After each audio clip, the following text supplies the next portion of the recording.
আজকে নিজের লেখা একটা কবিতা আবৃত্তির চেষ্টা করছি। আপনারা সমস্ত ভুল ত্রুটি ক্ষমা সুন্দর দৃষ্টিতে দেখবেন। আলাপ, হাসান জহির। কবি, আপনি কি চা খাবেন?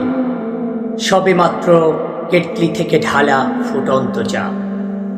হয়তোবা এতক্ষণে আপনার নাকের ডগায় চা পড়ার গন্ধ লেগে গেছে। কবি, আমি দুঃখিত, এতটা বাড়িয়ে বলা ঠিক হয়নি আমার। চা এখনো পুরোপুরি হয়নি, হবে হবে ভাব। আসুন এর মধ্যে আলাপটা সেরে ফেলি।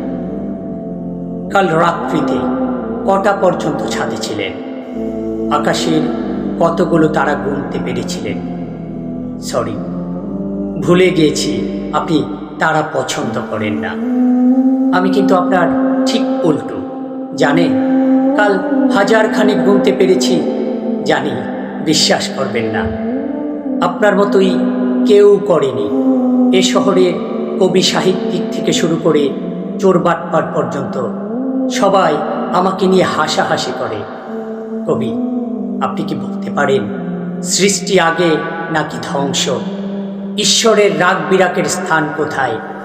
ও আচ্ছা, চা হয়ে গেছে। কবি, কোনটা দিব? রং না ধূপ? চিনি একটু বাড়িয়ে নাকি কম করে? সাথে বিস্কিট নাকি সিগারেট?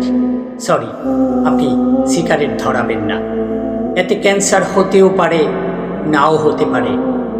এটা আসলে কোনো সমস্যা না, কিন্তু সমস্যা হলো সিগারেট টানলে আপনাকে জীবনানন্দ দাশ নয়, কেমন জানি দেবদাস দেবদাস মনে হয়। ধন্যবাদ সবাই।